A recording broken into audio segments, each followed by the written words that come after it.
Essa é a websérie Gestão de Pequenos Negócios na Prática. É uma iniciativa da Hiper em parceria com o Sebrae. Serão 5 episódios onde nós vamos falar sobre vendas, estoque, finanças, documentos fiscais e meios de pagamento. O objetivo é trazer para o nosso público de pequenos lojistas, pequenos varejistas, mais conteúdo sobre gestão do seu negócio e como conseguir melhorar seus resultados. No episódio de hoje, episódio sobre vendas, eu estou com o José Renato, um especialista do Sebrae, que vai nos trazer um banho de conteúdo aqui relacionado a vendas. José Renato, obrigado pela tua disponibilidade. Eu que agradeço o convite. Legal. Obrigado. No episódio de hoje nós vamos falar sobre como preparar as vendas desde a abertura da loja, que muitas vezes o segredo está aí, a preparação do time de vendas, como gerenciar melhor esse time, como trabalhar com a motivação do principal ingrediente aí na venda, que são as pessoas, o time que trabalha conosco. Em seguida a gente vai falar também sobre as ferramentas que a gente acaba utilizando para poder fazer a gestão do negócio e também sobre ações, como dar uma aquecida, trabalhar para que as vendas aconteçam. Bom, vamos trazer o primeiro tema aqui, abrir uma loja. E agora, o que eu faço? Bom, primeiro ponto tem o Sebrae, que me ajuda já a combater um pouco a burocracia, a vencer esses desafios de achar os caminhos para abrir minha loja. Mas e aí? Eu abri a minha loja, como é que eu faço para as vendas começarem a acontecer, Renato? Tá bom. Tiago, eu só peço alguns cuidados com relação a abrir a loja. Eu acho que tem algumas ações antes que são importantes. Perfeito. Né? A definição do ponto. Eu tenho visto que as pessoas tomam decisões erradas com relação a isso, porque elas não adotam critérios que realmente possa favorecer o seu negócio. Então, antes de você abrir um negócio, tenha alguns cuidados. Não se empolgue somente com o aluguel, que eu vejo que, em muitos casos, as pessoas se preocupam em um ponto com um aluguel viável, e acabam abrindo a loja. Só que muitas vezes não é o local ideal para você abrir o seu comércio. Então, uma dica para você. Se você escolher um local, atravesse o outro lado da rua e fica observando que tipo de público passa ali, né? Se passa a pé, passa de carro, qual é o nível social das pessoas, né? Qual é o movimento. Então, dessa forma, você vai ter mais ou menos uma noção do público que passa. Então, com certeza, você vai ter certeza se realmente é o teu público ou não e se é o ponto ideal ou não, né? Até com relação à vizinhança que você vai ter. Essa vizinhança vai favorecer ou vai te prejudicar? Então, esses elementos são muito importantes. Tudo bem, definido o local, uma coisa importante que você tem que observar é o seguinte, a visualização. Eu tenho visto que as pessoas têm pecado muito com relação a interferências e a visualização. Você está sendo visível ou não? Então, eu vejo que as pessoas, muitas vezes, elas não se identificam, elas não são percebidas. E aquele ditado, quem não é visto, não é procurado. Então, se você quer saber se você está sendo visível, se você tem visibilidade, faça o caminho natural do cliente. Vá a pé, ande e veja se você está sendo percebido. O que acontece? Geralmente as pessoas colocam placas laterais na qual o cliente passa e não visualiza. Então esse é um detalhe importante que você não está sendo visto. Se você não está sendo visto, né, com certeza, dificilmente o cliente vai entrar para procurar. Então, respeitando o seguinte, o ângulo de visão de uma pessoa é de meio metro a 1,5 metro, com profundidade. Okay? Então, nesse ângulo, você tem que perceber se a sua visibilidade está sendo notada ou não. Então, se você estiver sendo notado, ótimo, né? Por quê? Porque o cliente vai perceber que realmente você está ali e você vai ser percebido. Então, muitas vezes, até um fato que aconteceu comigo, que eu fui visitar um lojista na cidade de Uruçanga, e aí eu passei, voltei e não localizei a loja. Aí eu liguei para ele, fulano, onde é que é a sua loja? É aqui na rua tal. Eu disse, caramba, mas onde é que é, né? Ele me deu uma referência, tem uma guarita da polícia, né? Daí eu procurei, vi a guarita, aí estava lá em cima, né? Snow Presents. Quer dizer, olha só a dificuldade que eu tive, quer dizer, isso que eu estava procurando a loja. E você tem que ser percebido espontaneamente. E quando você é percebido, lógico que já se estabelece um convite para mim entrar e conhecer a sua loja, né? E aquela pergunta que você me fez, que é muito importante, quais são os critérios, detalhes que são importantes hoje na questão do ambiente? Então, o primeiro fato é o seguinte, fácil acesso. Verifique se o acesso é fácil, se realmente ele não tem nenhuma interferência, né? E, de certa forma, espaço na entrada. Uma fachada bonita. Eu tenho visto que muitas pecam na questão da montagem da vitrine. A gente vai falar mais tarde um pouquinho sobre vitrine, sobre merchandising. Mas é importante você lembrar o seguinte, a minha fachada. Porque os olhos compram 83%. Então, se de repente eu perceber que a tua loja está uma loja apresentável, bonita, atraente, ela me seduziu, eu entro. Então, a entrada é a fachada da loja. Se você estiver bem estruturado, você estiver numa situação bastante sedutora, com certeza eu vou me sentir atraído para entrar na sua loja, né? E aí, alguns critérios importantes que eu vejo hoje, que peca muito, é com relação à iluminação, né? Lojas pouco iluminadas não são atrativas. Então, você vai ter que verificar como é que está a iluminação da tua loja. E se você quer saber como é que está a iluminação da sua loja, eu vou te explicar. Saia, né, vai dar uma volta e aí entre na sua loja. Porque aí você vai ver realmente a intensidade, a iluminação da sua loja. Porque se você ficar dentro da tua loja, 3, 4 minutinhos, a tua retina já se acostumou e parece que está claro. E ambientes escuros não são atrativos. Então, ambientes bem iluminados, né, com uma iluminação focada, né, uma iluminação atraente, né? E é importante você também observar e ter o seguinte critério. Se você trabalha com cores, use lâmpadas amarelas, mas na tonalidade amarela, não aquela lâmpada amarela de Natal. Por quê? A iluminação amarela fortalece cores, as cores brilham, né? Se você trabalha metal, use lâmpadas brancas, né? E elas também favorecem mais a iluminação. Então, uma dica para você, use intercalados, lâmpadas brancas e amarelas. Agora, no provador, é um detalhe importante que eu vejo que elas pecam muito, lâmpadas amarelas. Por quê? Muitas vezes o que acontece, você vê na loja uma peça bonita, quando você vai ao provador, de repente parece que não ficou legal, porque é uma lâmpada branca, ela meio fica opaca, ela não dá brilho, não dá expressão. Então esse detalhe é importante você cuidar com relação à iluminação, né? E uma loja, ela não pode ser muito poluída.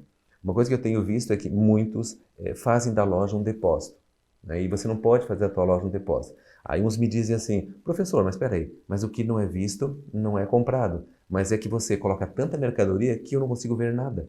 Então, de certa forma, eu tenho que criar um espaço de visualização onde eu possa estar vendo as mercadorias, possa estar vendo as roupas, as peças, que eu possa ter a visualização mais ampla de cada produto. Então, é um detalhe importante, um detalhe que agrega valor, né? E, de repente, também a questão de um ambiente confortável, se possível, um ar-condicionado, uma climatização, né? De repente, uma acomodação maior para o cliente, se você for oferecer água ou café, né? São detalhes importantes que agregam valor. Agora, um detalhe que eu peço e que as pessoas têm que tomar cuidado. Se você for servir água ou café, tenha água ou café.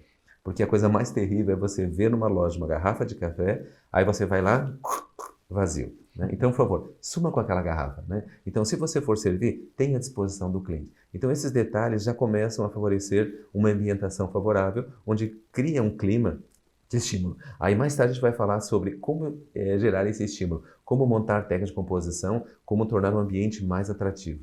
Legal. Muito bem. Uma série de deveres de casa para todo lojista fazer antes mesmo de botar a placa de aberto na frente da porta, né? Sim. Eu estive recentemente em Nova York, na NRF, que é um dos principais eventos do mundo de varejo e tudo mais, já são alguns anos que eu acompanho. E tem se falado muito sobre gerar boas experiências, porque o consumidor está cada vez menos suscetível a sair de casa aí numa loja. Então, há vários pontos do que você trouxe para trazer uma experiência legal, mas principalmente se preocupar muito com o mix de produtos, que tipo de produto que eu ofereço, como que eu trato esse cliente quando ele chega até a minha loja. Vamos falar um pouco sobre experiência, sobre a experiência de compra como um todo. Legal. Tiago, uma coisa que eu vejo é o seguinte, as pessoas com o tempo, elas se acomodam, né? E é importante você lembrar que o cliente namora a tua loja. 2 aspectos. No primeiro momento ele namora a tua loja, ele observa, né? Se eu for na tua loja, eu vejo a camisa branca, amarela, azul. Amanhã eu volto, branca, amarela, azul. A terceira vez eu não volto, porque eu já sei o que está na tua loja. Então eu vou procurar uma outra opção no comércio. Então nós temos que tornar a loja interessante. Ou seja, para cada visita do cliente, ele possa perceber que tem algo de novo.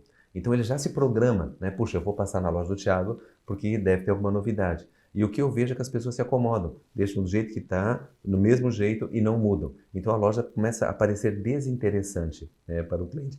Uma outra coisa fundamental que eu acho é o seguinte, toda vez que um cliente vem até a loja, a primeira coisa que ele faz é te avaliar. Ele quer saber até que ponto realmente você é bom, você entende do produto. Se ele perceber que você é bom, que você entende, que você domina, pronto, ele só concorda com você. Agora, se ele perceber que você vacila, ou que você começa a buscar ajuda, ou fulano, ou ciclano, esquece. Para aquele cliente você não vende mais. Então, tanto a questão da estrutura tem que ser muito bem alinhada, né, muito bem preparada, e também a parte humana. de atendimento. Então, esses dois fatores vão fazer com que, de repente, eu me sinta bem, ou seja, que eu retorne, que eu volte, que eu goste de ser teu cliente. Perfeito. Outras coisas que eu acompanhei, muita gente traz complemento para a experiência do cliente. Então, por exemplo, lojas que vendem alimentos e para culinária e tudo mais, trazem shows de culinária, cursos para crianças, para pessoas que moram sozinhas, com temáticas diferentes que fazem com que o público vá lá para ter uma experiência e acaba simpatizando, gerando uma sinergia com a marca. Então é bom pensar em como você complementa, como você chama o cliente para conversar, antes mesmo dele querer comprar. Esse aqui citou um ponto muito importante, que é capital humano, né? Então, muito se fala de profissões que vão sumir, as profissões do futuro e tal, mas uma coisa eu tenho certeza, que nenhuma profissão que dependa do coração vai sumir, que dependa do relacionamento, de gerar uma entrega que somente o ser humano consegue fazer. E o vendedor talvez tenha muitas vezes consegue gerar essa sintonia para agregar valor na experiência do cliente, né? Certo. Vamos falar um pouco sobre gente? Vamos. Tiago, você tocou num detalhe importante. Eu queria lembrar que hoje o que está acontecendo no mercado é a seguinte situação. Não são os vendedores que estão vendendo, são os clientes que estão comprando.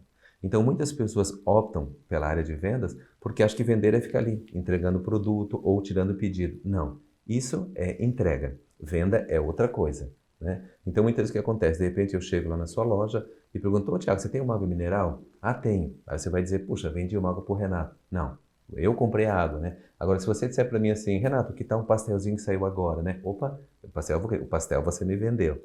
Então, o que acontece é que as pessoas não conseguem perceber a diferença entre comprar e vender. Então, é muito importante lembrar que o nosso trabalho é justamente estimular, despertar o desejo de compra no cliente. Então, as pessoas se acomodaram, de certa forma, a achar que não tem nenhum preparo, nenhum estudo, elas não precisam conhecer o produto. Então, é importante você lembrar o seguinte, que você é a ponte entre o produto e o cliente. Então, muitas vezes não é que eu não quero comprar de você, né? Eu não vi esse produto. Até aconteceu um fato interessante, na cidade do interior, em que eu fui visitar uma lojista, ela falou assim, professor, você fala tanto em vendas, olha só, eu estou com esses jogos de lençóis aqui faz um tempão e não vendo. Eu disse, sim, mas para quem você apresentou? Ela disse, tá na prateleira. Eu disse, o fato na prateleira não significa que eu tenha visto. Então, tira, expõe e começa a apresentar para o teu público. E foi isso que ela começou a fazer. Aí, uns 20 dias eu voltei na loja e perguntei, e aí, como é que foi? Ela disse, olha, Renato, é incrível, né? Eles perguntavam se era novidade que tinha chego, né? Então, muitas vezes, não é que o cliente não quer comprar, é que ele não viu. Então, o nosso trabalho é fazer apresentação, cliente, produto, produto, cliente. Aí você vende, despertar o desejo. Por quê? Grava uma coisa, a compra ela entra por aqui ou por aqui. Pelo que eu vejo, pelo que eu ouço ou pelo que eu degusto. Se eu não ver, não ouvir e não degustar, eu não vou comprar. Então nós vemos o seguinte, que hoje o maior vendedor de uma loja é a vitrine, onde o cliente olha, né, enche o olho e se interessa, né? Mas também tem a parte do vendedor, que vai comentar sobre o produto, colocar o cliente a par de uma novidade, de um produto novo, a composição de um outro produto, ou para ele experimentar, para ele se envolver, para ele ter uma experiência de compra. Então, de certa forma, acaba estimulando. Então, às vezes, não importa que o cliente leve na mão, mas que ele leve na mente essa ideia do produto, né? É a mesma coisa para você, assim, hoje no centro eu tive numa loja e, Tiago, vou falar para você, eles estavam vendendo tênis Adidas por quase 50% de desconto. Se você tiver interesse, eu te digo o nome da loja depois, ok? Tudo bem. O que aconteceu? Neste momento, o Thiago deve estar pensando assim, 50% de desconto, Adidas, que história é essa? Quer dizer, daqui a pouco, no final você vai me perguntar, Renato, qual é o nome da loja daqui dentro? Por quê? É justamente isso. É isso que o marketing faz o tempo inteiro. Compre isso, consuma aquilo. Então, o marketing fica o tempo inteiro gerando estímulo para me seduzir, para me atrair. Então, esse marketing, quem tem que fazer é o vendedor. Então, é difícil já ter a visita do cliente à nossa loja. Então, não vamos só ficar ali entregando o produto, vamos envolver ele a par de todos os produtos que você vende, todas as ofertas, para que ele saia dali super interessado em querer comprar mais e levar mais produtos. Legal. E o perfil do cliente cada vez evolui mais. Então, hoje o cliente sai de casa para ir numa loja comprar, ele já pesquisou muito sobre o produto, ele já sabe características e tal. Então, o papel do vendedor, muitas vezes, ali é fornecer mais conhecimento e tudo mais. Então, dominar o produto que vende é uma característica importante do vendedor, não é? Certo. Exatamente. A gente coloca o seguinte princípio, você só vende o que você conhece. Então, é importante você lembrar que o conhecimento do produto é o ponto fundamental. Se você não tiver esse domínio, não vá vender. porque aí você não vai conseguir gerar, né, estímulo para que o cliente se interesse pelo produto. E a gente vê algumas características principais, pessoal. O conhecimento do produto é um detalhe importante, a questão da comunicação, a questão da persuasão, né? Um detalhe importante é a questão do atendimento. Aí eu vejo hoje que existe uma falha muito grande no atendimento, né? Eu até brinco e digo o seguinte, o atendimento é como você faz para receber a pessoa na sua casa. Você sabe como agir para a pessoa sentir-se bem recebida e sabe como agir para a pessoa perceber que ela veio no momento errado, né? Então eu vejo muitas vezes uma indiferença com relação à equipe de atendimento. Vamos supor, se convida o cliente para vir na loja, se faz a promessa de que tem bons produtos, bom atendimento, bons preços, aí você se dispõe a ir na loja, né? Chega lá na loja, está lá o cliente, oi, o que era? Queria alguma coisa? Posso ajudar? Quer dizer, isso é uma forma de acolher, isso é uma forma parece que está fazendo um favor. Então é importante você lembrar o seguinte, para com essas frases e simplesmente a partir de agora só um olá, bom dia, boa tarde. Que é uma forma bem sutil de receber o cliente. Saber acolher. Calma, relaxa. Eu vejo que muitas vezes o vendedor é muito estressado, ele é muito afoito. Então, ele fica o tempo inteiro em cima do cliente, o que acaba muitas vezes irritando o cliente, né? Então, controla a ansiedade, né? Muita calma. Simplesmente, olá, bom dia, boa tarde. Fica tranquila, deixa o cliente se manifestar. Até teve um fato interessante, que eu estava em um grupo de gerentes e eu tinha comentado sobre isso, e uma gente falou assim para mim, professor, não adianta, se não perguntar o cliente não fala. Eu disse, tudo bem, vou fazer uma aposta com você. Amanhã só diz bom dia ou boa tarde. Se o cliente não se manifestar, eu te dou um presente, ok? Ok. Aí chegou no outro dia, eu perguntei para ela, né? E aí, como é que foi? O cliente sempre fala, porque é automático, né? Então, olá, bom dia, boa tarde, deixa a pessoa se manifestar. Às vezes ela já tem em mente o que ela quer, ainda ela está olhando, então é uma forma de você, digamos, saber acolher o cliente. E um outro detalhe importante que eu vejo assim que tem que mudar muito no comércio é a questão da indiferença com relação ao tratamento do cliente. Já percebeu? Você vai na minha loja, eu te atendo 5, 10 minutos. Você sai da loja, eu não faço a mínima ideia quem é você não faz a mínima ideia quem eu sou. É um estranho atendendo um estranho. Nós temos que aprender a criar laços emocionais com o nosso cliente. De que maneira? Se apresentando. Então, se for um tomacar lá rápido, não há necessidade. Mas se você precisar interagir um pouco mais com o cliente, se apresente. Geralmente o que acontece é, nas lojas, o vendedor pergunta o teu nome, mas ele não se identifica. Então eu sei que é Tiago, né? Aliás, você sabe que eu sou o Renato e eu vou ficar lá, o moço, o fulano, percebe o distanciamento? Uhum. Então uma dica que eu sempre dou é o seguinte, se apresente, olha, meu nome é Renato, o seu, Tiago. Oi Tiago, tudo bem? Tiago, qual é o teu tamanho, o que é que você usa? Então é mais fácil, né, você se relacionar. E um outro fator importante, pessoal, não sei se vocês perceberam, somente a pessoa que te atende é que fala contigo, o resto nem te olha na cara, é indiferente. Então você se sente assim como se fosse um estranho no ninho. Então uma dica é o seguinte, mesmo que você não esteja atendendo o cliente, sinalize, só um gesto, opa, olá, bom dia, boa tarde, quer dizer, é uma forma de dizer, seja bem-vindo. Quando você se sente acolhido, você relaxa. Tempo passa rapidinho, preço é bom, produto é bom. Você sempre olha com uma perspectiva positiva. Agora, se você se sente hostilizado, pronto, 1 minuto é 1 hora, né? Preço é caro, não tem nada que presta. Então, o cliente sempre te devolve o que ele recebe. Então, agora é uma obrigação de todos fazer a saudação, tipo, olá, bom dia, boa tarde. Quer dizer, um simples gesto de cabeça quer dizer, seja bem-vindo. Então, esses detalhes vão fazer com que, de repente, o cliente ele se sinta acolhido. Então, nessa questão é muito importante você destacar esses pontos para que o cliente se torne mais receptivo. Perfeito. Que ele possa estar interessado em comprar. Legal. Quando a gente fala num episódio aqui de vendas, a gente fala de equipe, logo vem na cabeça a equipe de vendas. Mas a equipe que vende é a equipe inteira, né? Sim. Então não adianta o vendedor ter me atendido bem e quando eu chego no caixa para fazer o pagamento, a pessoa está me atendendo, ela me atende mal, com mau humor, ou eu vou pedir uma informação para alguém, onde é que é o banheiro? A pessoa não me dá atenção. Então é importante olhar a equipe como um todo. Certo. Mas legal, já montei minha loja agora, já escolhi bem o ponto, cuidei todos o checklist que você passou de arranque, preparei bem minha equipe como um todo, não só a equipe de vendas, domino bem o produto que eu vendo.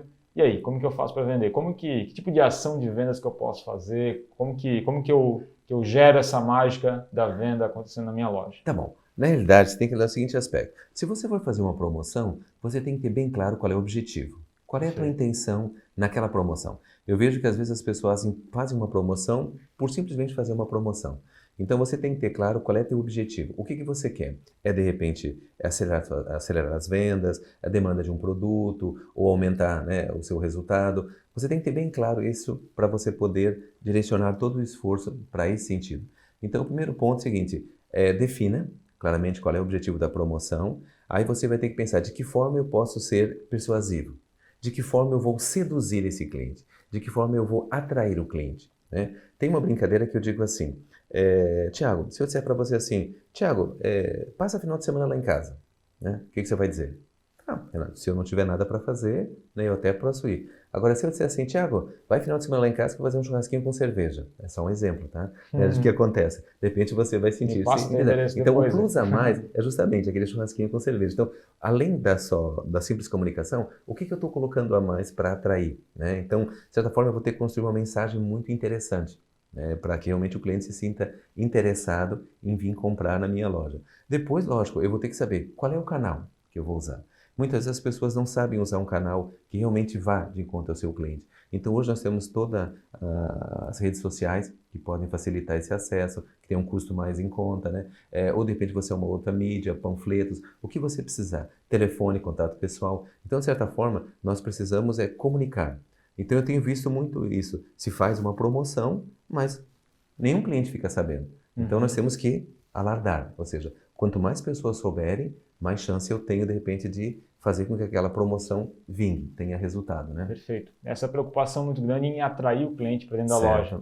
Mas a gente não pode descartar que a jornada de compra não necessariamente começa a partir do momento que o cliente entra na minha loja. Então é importante considerar que um e-commerce, mesmo que não seja o principal canal de vendas ou que não vai fazer uma grande representatividade no meu faturamento, mas muitas vezes a jornada começa ali e isso atrai o cliente para a loja. Certo. Ou a partir dali eu começo a atrair novas pessoas para estabelecer uma comunicação. Marketplaces é uma outra tecnologia que está muito acessível. Vou vender meus produtos no Mercado Livre ou em grandes marketplaces de maneira muito simples. Então, é uma maneira de eu atravessar as fronteiras da minha loja física para poder vender mais, né? E eu acho que não dá para descartar as redes sociais que estão cada vez, inclusive, trazendo ferramentas para isso, né? O Instagram, por exemplo, eu consigo já fazer compra por ali e está vindo com uma força muito grande. Então, os canais digitais, como você citou, é algo muito importante. E um outro ponto que acho que o José Renato mencionou é em termos de relacionamento com o cliente. Então, eu faço uma promoção pensando em atrair pessoas para comprar, mas eu faço promoções para fidelizar quem já é meu cliente, trago algum benefício para ele, e muitas vezes esse tipo de estratégia é esquecido porque eu quero vender mais, mas não estou preocupado em manter meus clientes fiéis. Né? Atrair não é tão difícil, Thiago. Agora, manter clientes, esse passa a ser meu grande desafio. Então, uma coisa que as pessoas esquecem é qual é a ação, né, ou de que maneira eu estou agindo para reter esse cliente. Eu até brinco, quando eu vou dar minhas palestras, e pergunto assim, pessoal, fidelização, existe ou não? Né? Então, alguns respondem, existe e tal. Aí eu pergunto, o cliente realmente é fiel? Às vezes ou não. Então, eles vacilam. Por quê? Na realidade, hoje, fidelizar é justamente ser interessante. Por isso você percebeu como a matemática é injusta. Você faz 10 coisas certas, não fez mais que a obrigação. Pise na bola uma vez. Foi o que bastou. Então, o que acontece? Com o passar do tempo, nós nos acostumamos com o nosso cliente e ficamos quase que indiferentes com relação a ele. E nós nos preocupamos muito com novos clientes.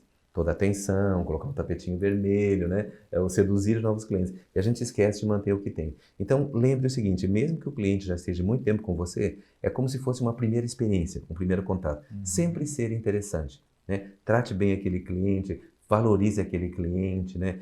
Aí eu pergunto, quanto é que custa um cliente para você? Né? Quanto é que ele vale para você? E quanto é que você está investindo na fidelização? Então, de repente, um brinde, uma ligação, um benefício que você possa ter, um atendimento mais personalizado, são pequenos detalhes que fazem com que o cliente, de repente, se sinta acolhido, que ele possa dizer, puxa vida, eu gosto de ser meu cliente, né? Até resgatando um pouquinho aquele exemplo da questão da apresentação do nome, é uma forma de você fidelizar o cliente. Porque a partir do momento que você sabe quem eu sou, vamos supor que eu me apresentei Renato e Tiago, você sabe quem eu sou. Então vamos supor, são 10 farmácias, são todas iguais. Ali eu conheci o Tiago, então é a farmácia do Tiago. Eu fiz um trabalho em uma loja em Itajaí que foi muito interessante. A gente trabalhou justamente essa questão das vendedoras se identificarem para as clientes. Aí a cliente me deu um feedback e disse assim, Renato, é incrível como as clientes eu vi perguntando, cadê a fulana, cadê a ciclana? Elas vêm direto pela vendedora. Então, você criou laços emocionais, o que acaba atraindo o cliente. Então, esse é um detalhe importante que realmente aumentou muito as vendas, né? Então, esse é um detalhe que agrega bastante valor. Perfeito, muito bom. E aí, como que se dá conta de tudo isso? Uhum. Né? A gente tem que falar um pouco sobre ferramentas que podem ser usadas para vendas, porque é como você citou o exemplo perfeito, que é fácil ser comprado. Agora, vender é um pouco mais difícil. Conseguir estabelecer essa relação, comunicar bem e tudo mais. Tem uma série de ferramentas que a gente pode utilizar para isso. A primeira delas, acho que é meta, remuneração variável, incentivos. Certo. Como que tu pode trazer para o nosso público em relação a isso? Tá bom, o vendedor, ele tem que ser estimulado. E o que acontece é que muitas vezes os gerentes, os gestores, esquecem de trabalhar esse aspecto. Teve até um fato interessante que um colega meu que é empresário, ele me convidou e disse, Renato, seguinte, eu queria que você fosse lá dar uma palestra de motivação para a minha equipe, para que eles pudessem vender mais, ter um resultado melhor. Eu disse, poxa, tudo bem então. Ele responde uma pergunta, como é que é a forma de remuneração? Ele disse, olha, eu só consigo pagar o salário seco. Ele disse, meu amigo, então tu vai fazer o seguinte, você vai pegar esse teu dinheiro, você vai numa mercearia, compra um maço de vela e vai rezar, porque milagre eu não aprendi a fazer, né? Ou seja, as pessoas elas precisam ser estimuladas. Então não, digamos, pagar uma comissão, né, exorbitante, mas um percentual que faça com que o próprio vendedor crie o seu salário. Então se ele está ganhando pouco, é porque ele não se esforçou. Então é muito importante ter esse estímulo para que o cliente, o vendedor, se sinta motivado a oferecer mais, a vender mais, a se empolgar mais. Porque se você ganha um salário seco, se eu vender uma peça ou vender a loja inteira, eu vou ganhar a mesma coisa, então eu vou pela lei do menor esforço. Então é um detalhe que acaba estimulando mais a iniciativa dele em propor, em oferecer mais produtos para o cliente, né? Perfeito. Uma contribuição em relação a metas, que é algo que a gente tem como filosofia, inclusive na Hiper, é não limitar um teto de meta. Porque muitas vezes a gente vai contribuir para que o vendedor tenha o máximo esforço necessário, o máximo esforço possível, ao invés do mínimo esforço necessário. Muitas vezes é o que faz a diferença. Além de ter uma boa ferramenta de métrica, de incentivo, de meta, de incentivo, é preciso medir, né? Precisa acompanhar os resultados. Tem vendedor que está vendendo bem, tem vendedor que está vendendo mal, mas qual é a diferença entre eles? Quantos clientes cada um abordou? Como é que está o fluxo de clientes na minha loja? Quais são os meios de pagamento mais usados? Quais são os produtos que mais vendem? Não estou deixando de vender porque estou deixando de abastecer produtos na loja e tudo mais. Então, comenta com a gente aqui algumas métricas relacionadas a vendas que tu aconselha o pessoal a medir. Certo. Uma coisa que eu tenho orientado é o seguinte, o desafio do gestor é conhecer a sua equipe de vendas. Como cada pecinha funciona. Tem pessoas que têm mais facilidade, outras têm menos facilidade. Então é importante que você acompanhe, né, digamos, diariamente, semanalmente o desempenho e dê um feedback para esse funcionário. E veja as limitações dele, aonde ele está com maior dificuldade. Muitas vezes o que acontece é que o próprio gestor espera que o vendedor encontre o caminho. Não, ajude ele a encontrar o caminho. Oriente ele para que realmente ele possa ter todas as condições, todo o conhecimento necessário para ele conseguir. E é importante você analisar o seguinte aspecto, com relação às vendas. Geralmente é aquilo que eu falei para vocês, eles esperam que o cliente compre. Então muitas vezes não é vendido. Então a gente tem que preparar a equipe para quê? Para que ela possa estar oferecendo ou apresentando aqueles produtos que estão sendo poucos vendidos. Então eu vejo muitas vezes que a apresentação da loja peca nesse sentido. Ela não faz uma apresentação ou não desperta o interesse do cliente em determinado produto, no qual a exposição dele vai estimular, mas o vendedor também vai fazer o complemento.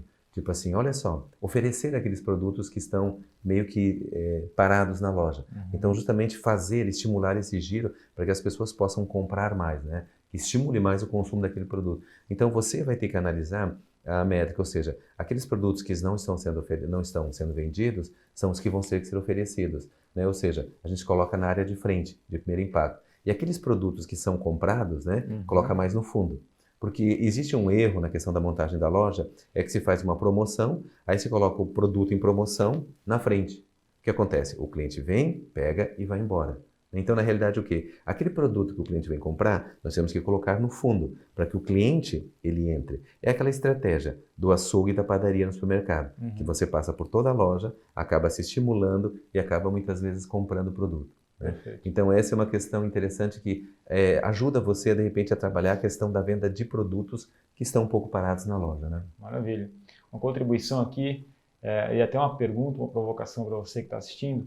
Quais são os 15 clientes que mais compram na sua loja?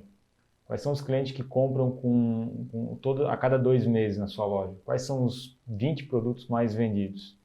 Desses produtos, dos produtos que você vende, quais são os produtos que te dão mais retorno, mais lucratividade? Quais que não te dão muita lucratividade, mas que vendem muito bem ou que você já atrai seus clientes? São algumas métricas importantes para a gente começar a olhar, que estão muito ligadas a vender bem. E aí, para poder chegar nesse ponto, não é necessário grandes movimentações. Você pode simplesmente, para quem não tem muito controle, uma planilha gratuita pode ajudar já a ser um bom começo. Para quem não mede nada, alguma coisa já faz algum sentido, já começa a mudar o jogo, né? Então, uma boa ferramenta para quem não está utilizando nada já é em contar com alguma ferramenta. No final do episódio aqui eu vou compartilhar um material que a gente oferece gratuitamente, que ajuda a dar os primeiros passos nesse sentido.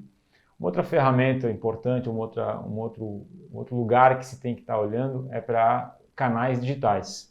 Então, redes sociais, WhatsApp, tipo de ferramenta que tens visto que o pessoal tem usado para fomentar vendas. Certo. Não adianta querer negar. Né? A mídia está aí, né? O celular está aí, as pessoas estão muito envolvidas nesse processo. Até os jovens são muito mais envolvidos, mas as pessoas de idades também já estão se rendendo, estão se entregando, justamente a questão da mídia. Então, uma forma que você tem de você interagir é usar, tipo, o Instagram. O Facebook você começa a perceber que já está começando aqui a ficar meio em desuso, mas o WhatsApp, ele é um elemento muito importante, é uma ferramenta muito importante que praticamente estimula. Então, já pode usar o WhatsApp comercial, que você possa estar divulgando. Então, é uma forma de você estar interagindo com o mercado, colocando a par de uma novidade, um convite, uma promoção, algo interessante. E é uma forma que você tem, que é barata e que você atinge várias pessoas. Então, se você não usou, comece a usar, né? Eu tenho certeza que isso vai facilitar muito a tua interação com o mercado. Porque aquilo que eu falei no começo, o que não é visto não é lembrado. Então, muitas vezes não é que eu não quero comprar de você, é que como você sumiu do mercado, eu esqueci de você. Então, essa interação ela é fundamental. E aí, eu digo para você, use tudo que você puder, tipo redes sociais, canais convencionais, sabe? Ou seja, faça-se presente na mente do cliente, porque quem não é visto não é lembrado. Perfeito. E muitas vezes a gente acaba cometendo erros simples. Uma coisa que é importante avaliar é como que está o site da sua loja. Sim. O cliente acessa o site com a pergunta na cabeça. Ele consegue responder essa pergunta em poucos segundos? Por exemplo, será que tem refrigerador de X litros? A área de pesquisa está acessível e ela realmente é eficiente, ela encontra o produto? Ou o que está em promoção agora na loja? Quais são os produtos de nova coleção que chegaram? Essas perguntas o cliente muitas vezes tem na cabeça quando ele chega no seu site, e é importante que ele consiga chegar à resposta rapidamente. Muitas vezes ele está lá, eu quero trabalhar nessa empresa, será que tem vaga de emprego? Então é um outro detalhe importante. Presença digital a gente não pode mais achar que é luxo, hoje já é uma obrigação. E eu acho que uma outra contribuição relevante aqui, eu tenho minha base de clientes, eu sei o e-mail de todo mundo e quantas vezes eu converso com eles? Eu envio alguma comunicação relevante para aqueles clientes? Eu mando alguma coisa para as mães? Eu mando alguma coisa para os homens solteiros? Então, dá para segmentar um pouco essa base de e-mails e, através de ferramentas muito simples, poder fazer uma boa comunicação, manter uma relação constante, tanto em redes sociais, quanto pelo próprio site, como em e-mail, WhatsApp. Tem que estar multicanal hoje, né? A venda ela não começa a partir do momento que o cliente chegou na sua loja. Sim. A venda ela se inicia antes. O primeiro contato é como você chega até o teu cliente. Então eu digo o seguinte, o site ele é como uma vitrine, né? Que ele atrai ou muitas vezes deixa de ser interessante. Então o site ele tem que ser muito bem trabalhado, muito bem construído, para que ele realmente tenha informações interessantes, para que o cliente realmente possa ver todas as oportunidades, promoções, toda a linha de produto, o tipo de estímulo, o tipo de mensagem. Então, esse site ele tem que ser muito bem elaborado. Eu tenho visto que as pessoas montam um site e ele fica ali uma semana, 1 mês, 2 meses estagnado. Não. Então, você tem que ter alguém, né, que realmente possa estar trabalhando esse site. Então, não adianta você só fazer um site por um site. É um site que ele tem que ser interativo. Ele tem que ser, de certa forma, bastante instigador para que o cliente possa querer visitar o teu site. E não, de repente, viu uma vez, bastou, não vai mais acessar. Então, lógico que através desse site eu posso estar mandando inúmeras informações, posso estar convidando o cliente, estimulando o cliente a vir na minha loja. Ou, de repente, até construindo um site mais completo, já posso fazer a venda através desse próprio site. Perfeito. Bom, o Hyper é uma plataforma que ajuda o pequeno lojista a vender mais, a gerenciar melhor suas vendas, seu estoque, finanças, as informações para a contabilidade. Nós somos focados em micro e pequenos varejistas e, como ferramenta de vendas, tem desde a venda do balcão, a emissão do cupom fiscal, até os aplicativos para o vendedor poder utilizar, fazer a venda dentro da loja, fora da loja e tudo mais. Esse foi o primeiro episódio da nossa websérie, são 5 episódios. Nosso próximo episódio vai falar sobre gestão eficiente de estoque. Quero agradecer ao José Renato por compartilhar o seu conhecimento com a gente. Acho que foi de grande ajuda. Legal. Muito obrigado. E como será comum em todos os episódios, a gente vai compartilhar algum material para dar continuidade a essa conversa. Então, nessa página que você está assistindo a esse vídeo, tem um material disponível que é um checklist para você fazer um melhor planejamento das suas vendas ou começar a fazer um planejamento das suas vendas. Além disso, a gente está à disposição, um formulário no lado, se você quiser solicitar um contato de algum consultor do nosso time de relacionamento para conversar, trazer algum problema, alguma dificuldade que você tem. Pode ser que podemos ajudar com o nosso produto ou pode ser que simplesmente compartilhando algum material, algum conhecimento, a gente consiga te ajudar a chegar no seu resultado. Então, esse foi o primeiro episódio. Não percam os próximos episódios. O episódio seguinte vai falar sobre estoque, vamos falar sobre finanças, sobre documentos fiscais e concluímos com o 5º episódio sobre meios de pagamento. Muito obrigado pela audiência e até o próximo episódio. Obrigado.